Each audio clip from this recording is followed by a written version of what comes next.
Don't mess with the cat ladies. A comment made by Donald Trump's running mate J.D. Vance has struck a nerve across the country. He once called Kamala Harris and other politicians childless cat ladies. Now women who have cats and no kids are hitting back, including Jennifer Aniston and a lot of Swifties. As Amber Cogliano reports, the claws are definitely out. Republican Veep candidate J.D. Vance is igniting a firestorm for once calling citizens without children childless cat ladies. We're effectively run in this country via the Democrats, via our corporate oligarchs, by a bunch of childless cat ladies who are miserable at their own lives and the choices that they've made, and so they want to make the rest of the country miserable too. If you look at Kamala Harris, Pete Buttigieg, AOC, the entire future of the Democrats is controlled by people without children. Vance made the comments in 2021 when Tucker Carlson was a Fox News personality. The video has just resurfaced. There are people who have chosen not to have children for whatever reason. There are people who want to have children who cannot. How dare you? I am hearing from so many girlfriends, lifelong Republicans, that are so offended. Even Jennifer Aniston is offended. In a rare political statement she posted, "I truly can't believe that this is coming from a potential VP of the United States." The 55-year-old actress, who has been open about her past struggles with fertility, spoke directly to Vance. "I pray that your daughter is fortunate enough to bear children of her own one day." I spoke with 31-year-old Lauren Shake and her two cats. What was your reaction to J.D. Vance's resurfaced comments? A little bit of shock and a little bit of annoyance that that's still the commentary and has been the commentary about women who have cats or animals in general, that if you don't have kids and you have animals, you must be miserable and you can't, do everything. I spoke with CBS News senior White House correspondent Ed O'Keefe. Do we know how this particular clip resurfaced? It's all part of what we call opposition research, when either side goes back and finds interviews that were conducted either on the air or in print by the various candidates. Harris, who is campaigning in Houston today, has two stepchildren, Cole and Ella, with second gentleman Doug Emhoff. Ella is speaking out. How can you be childless when you have cutie pie kids like Cole and I?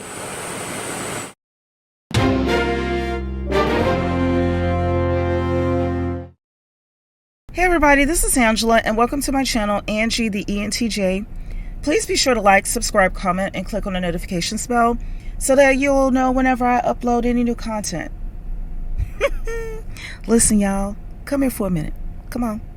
Come here, let me show you how to pull the rug from beneath a person without laying one finger on them.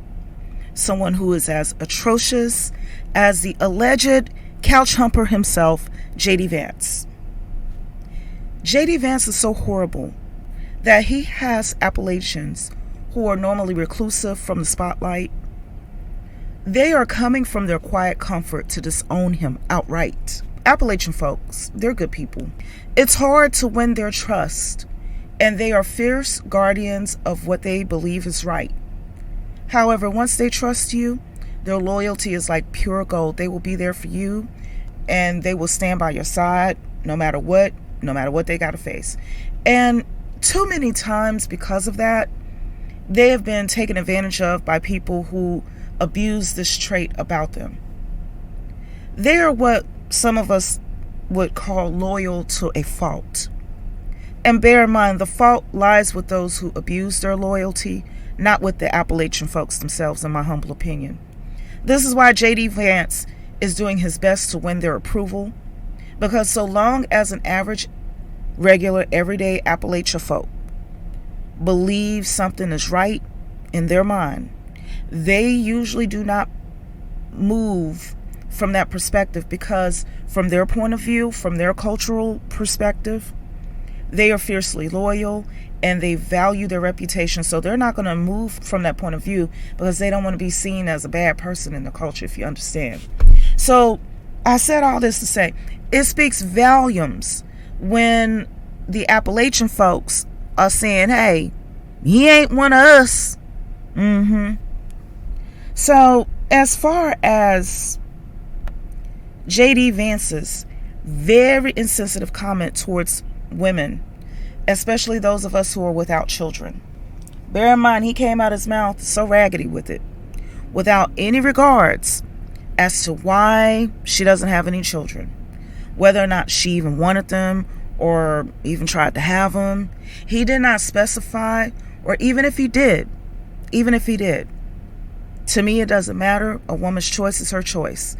But even if he did take the time to specify, women who didn't want to have children and made that as a choice, it would still be inappropriate on so many levels. I, as a woman who has survived a horrible miscarriage where my husband had to deliver our stillborn baby, where I almost died, where I had to have an emergency surgery, and on top of it, I required 2 pints of donated blood as well as a 24-hour drip of antibiotics. And if that's not bad enough, imagine finishing it all off with a nearly $25,000 bill that was more like $30,000 when you begin to add in the hidden expenses of lost income and, unexpected expenses regarding the situation. And that's never mind the psychological toll that it had taken on both my husband and I. Rest assured, despite all of this, I am on my second of 9 lives. You understand? So during this second of my 9 lives, rest assured that I really, truly don't give a crap about other people's opinions about me or what I do, including the alleged couch humping fake Appalachian J.D. Vance himself, okay? And for those of you, especially who are child-free women and men, because, he took a jab at Buttigieg too.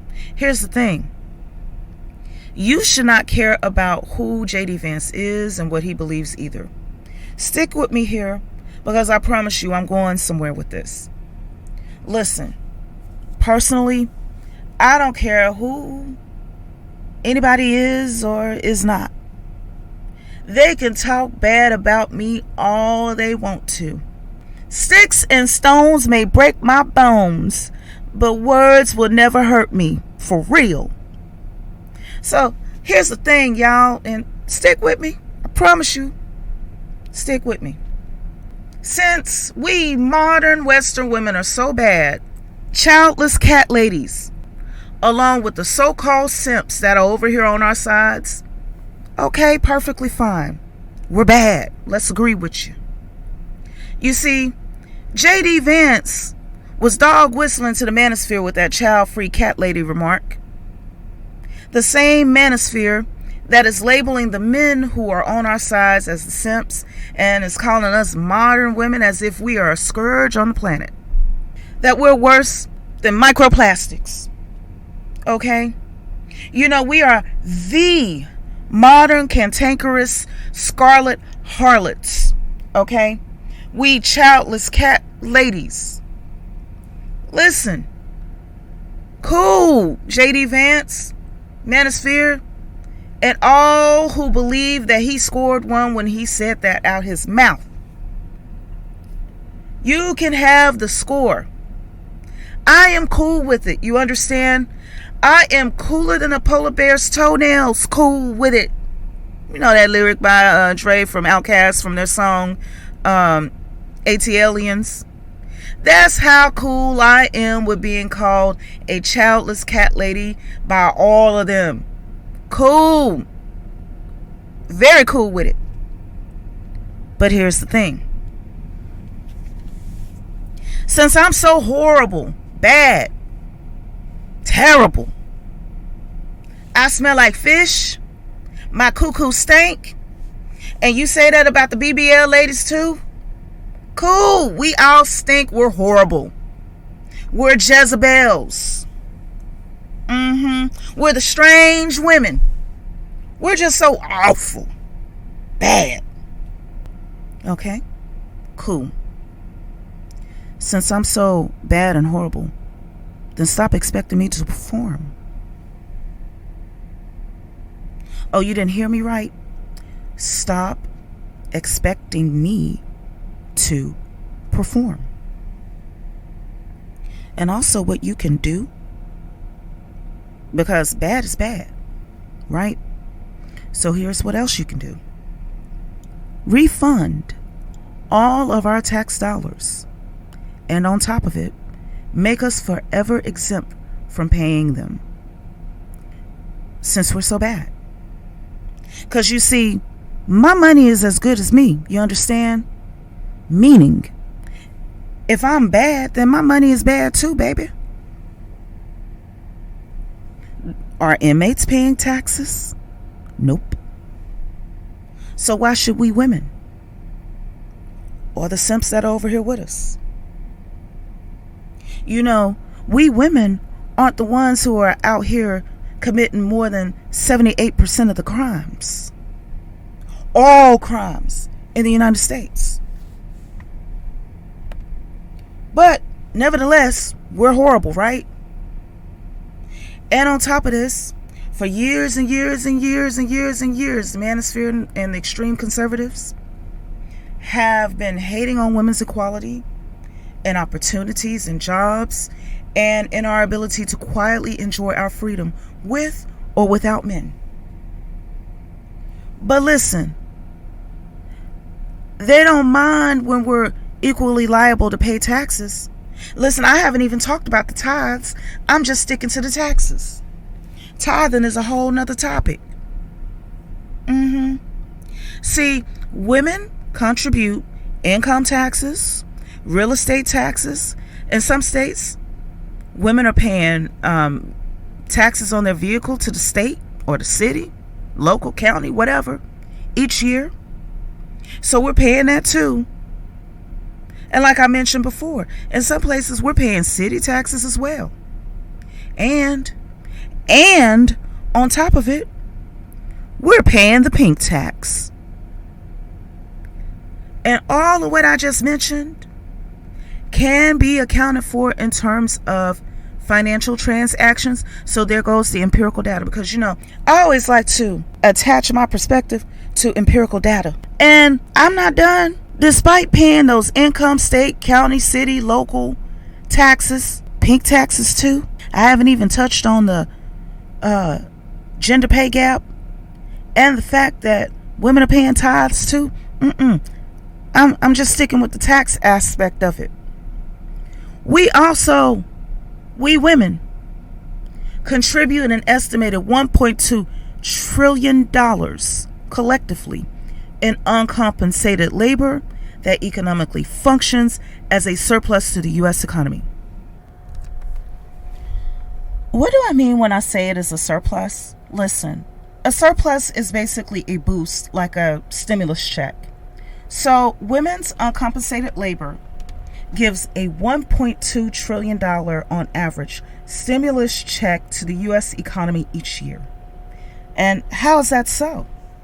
Listen, all of the unpaid labor, you know, that uncompensated labor of getting hubby off to work and the children off to school, all the tasks that are performed by you, if it were monetized, then it would equal about $200,000 per year on average per woman. And I'm not just limiting to washing dishes and cooking and cleaning and doing laundry. No, there's so much more and so many more tasks that women perform that if it were monetized, that's how it would equate to the $200,000 per year on average per woman. And bear in mind, the more educated the woman, the more work, uncompensated labor she's doing, as well as the more specialized and more expensive that uncompensated labor would be. Now, who benefits from all of this? The society, meaning the government. Because after all of your efforts, mama, all of those school runs, running all of those errands, all that time you spent doing laundry, you created a citizen who is ready to work at a business that will not only employ them, your child, but also profit from them. You see, unlike the AI robots, They don't have to teach your son or daughter how to say hello and how to tie their shoes or how to read and to write for the job that they're going to be doing. You see, your son and daughter, they already know how to do that because you taught them that at an early age. And oh, those of you who are increasingly caring for your aging family members, guess what? You are saving the U.S. government a lot of expenses. And you ladies especially are doing it all at your own personal expense.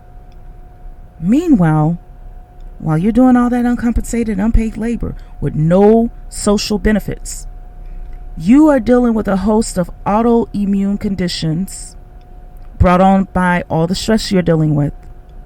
You're dealing with a smaller retirement fund. That's even if you are lucky to have one. And if you do have one, you're going to need a much larger one because you will most likely live longer than your husband.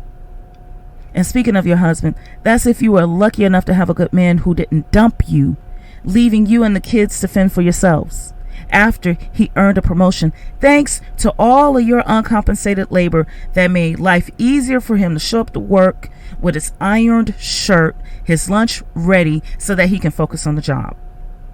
And who benefits from all of this? Not you.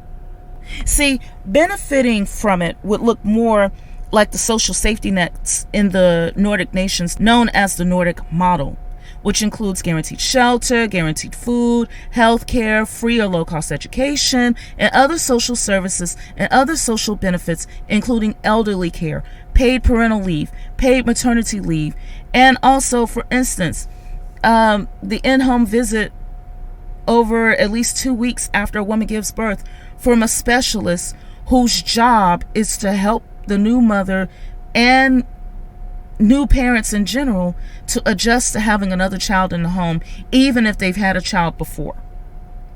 That's where you would see the women begin to benefit. But when it's time to have that discussion about how our tax dollars are being spent, we hear a lot more about needing to create more weapons to unalive the people in war that women nearly lost their lives bringing into the world. And we don't hear enough about our own collective well-being. For every homeless person that you see in the streets, a woman nearly lost their lives giving birth to them. And this is what they do with our efforts. They're lying around in the street, homeless veterans, drug addicts, prostitutes, beggars, when our tax dollars could be better used to make sure that they're not living like that and they can get the help that they need. And also that we can be a better overall, wealthier, more educated society that lives longer. See, that's what it looks like to us ladies when we benefit. When we benefit collectively as women in a society that will be cooperative. It's not just skewed to benefit one portion of the society while expecting the other portion to sacrifice their health and well-being, a portion of their income, as well as pay extra expenses and have unfair wages in order to continuously benefit the very group of people who are saying our coochie stinks, that we're childless cat women, that the men who agree with us are simps, that it is okay for us to push our children out into the world, spend all that time and energy raising them, only for them to be sent off to war and used as cannon fodder. Benefits to corporations, benefits to government, benefits to other interests in the society that talks horribly about us, but yet they still accept our money in the form of taxes, tithes, and so forth. So listen, cool. If I'm bad, I'm horrible, terrible, I'm a scarlet harlot, Jezebel, strange woman, terrible, then so is my money, and so is my time. Fair is fair. Here's what you all can do about us terrible, modern women of ill repute. We're so evil. We're so horrible, even though we're not committing 78% of all the crimes in the U.S. But still, We've hit the wall. That's a crime in and of itself, according to y'all. You know, we're too old to hit the wall. You, right? Okay, cool. Then refund all of our tax contributions from the first payment that we've ever made up until present. Refund every single dollar, quarter, dime, nickel, and penny. And on top of it, pay for the services that you be encouraging us to volunteer to do for free. Because you see, like I said, I am as good as my money. And I am as valuable as my time. On top of it all, on top of all of that, we can take our skills and our tax base into a nation that appreciates us. Why stay in the U.S. with the worst maternal health records in the entire developed world when the Nordic nations rank amongst the highest? You think that Switzerland won't welcome us, or someplace like Japan? We have skills. We can earn a higher income that they can tax at a higher rate, and then on top of it, we can enjoy the benefits over there that the U.S. has only been given in small bits and pieces over here. Please give us back our money. Since we're so horrible, since we're so terrible, and our cootie cat stank, give us back our money. And then you ain't got to smell us no more. According to you all. We can go on our merry way without you. See, listen, y'all watch. I'm probably going to get some comments from some people that will say that I'm just being silly and foolish with what I'm saying. But think about it. Here's the thing. When I open up my mouth, I'm ready to stand on the business of whatever I just said. The real problem with the manosphere, who have conservative extremists dog whistling to them, is that they've been caught off guard by the collective success of women.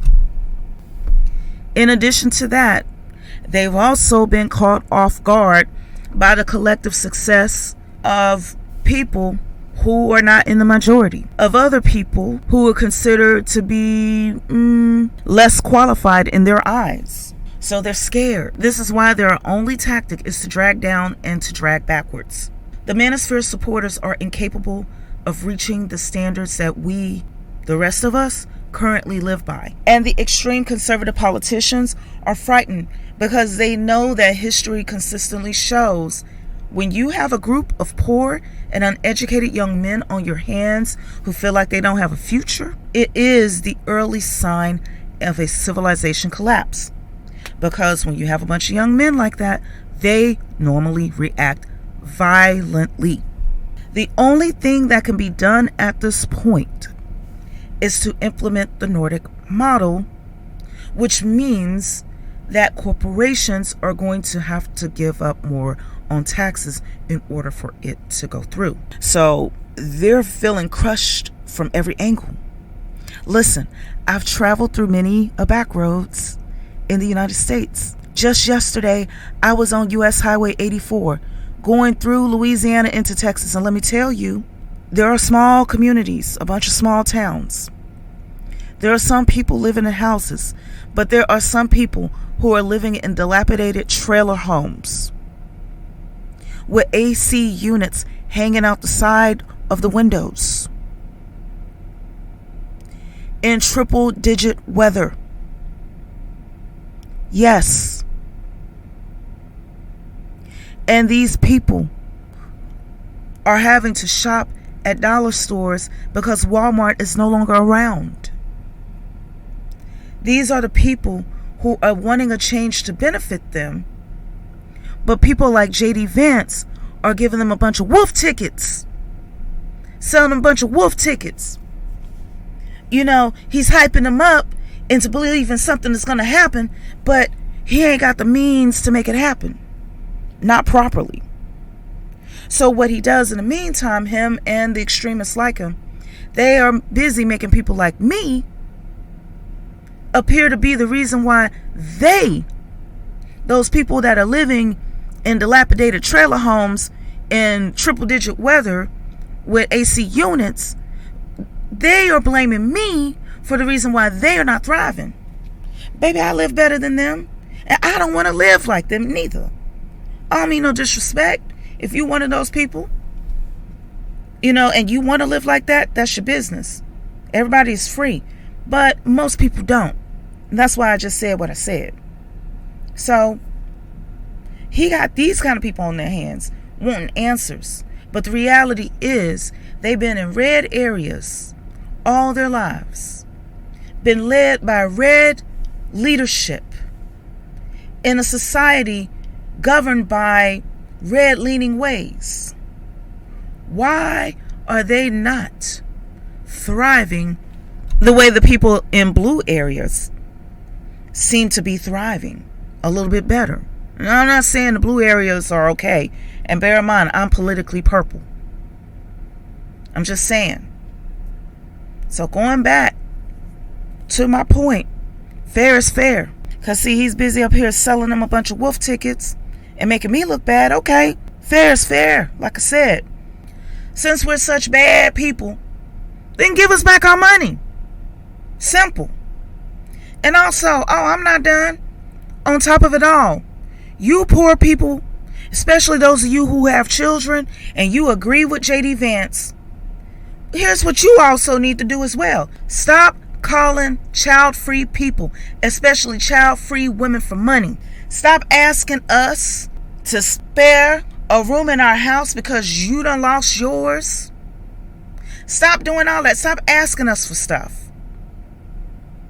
Let J.D. Vance work to refund all of the child-free people, especially us childless cat women. Refund all of our tax dollars, since we're that insignificant and we're that horrible and we're that bad.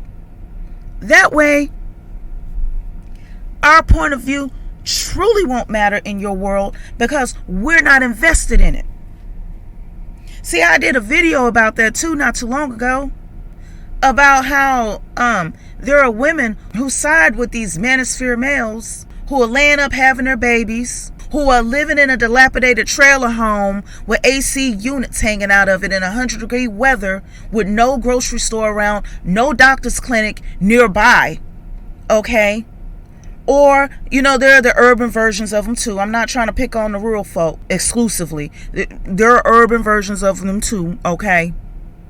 But see, when crap hits the fan and these people end up broke, they ain't got no lights on, their children are hungry, it's cold in the wintertime too, when that season comes up, gas is cut off, and it's negative temperature inside their homes, who are they calling?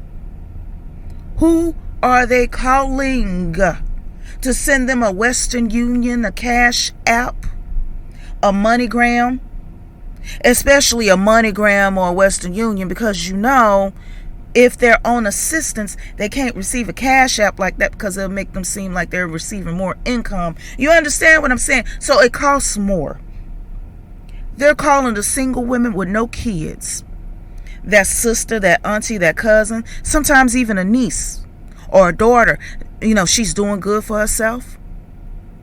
Or it may be a situation where that woman may be like me, where, I'm with my husband in a dual income, no kids type of a situation. You see, we can easily keep our tax dollars to ourselves, along with our vacation money, our mani and petty money, our hairstyling money, and so forth, our shopping money, our new wardrobe money, that we've often sacrificed to put food in their refrigerators or to help them to keep their electricity on during this hot summer with triple digits, or gas on in the cold winter. If I'm that bad, so is my money and so is my time. Fair is fair. That's all I'm saying. Fair is fair. So that's all I have to say for now. Please be sure to like, subscribe, comment, and click on the notifications bell so that you'll know whenever I upload any new content. Take care until next time.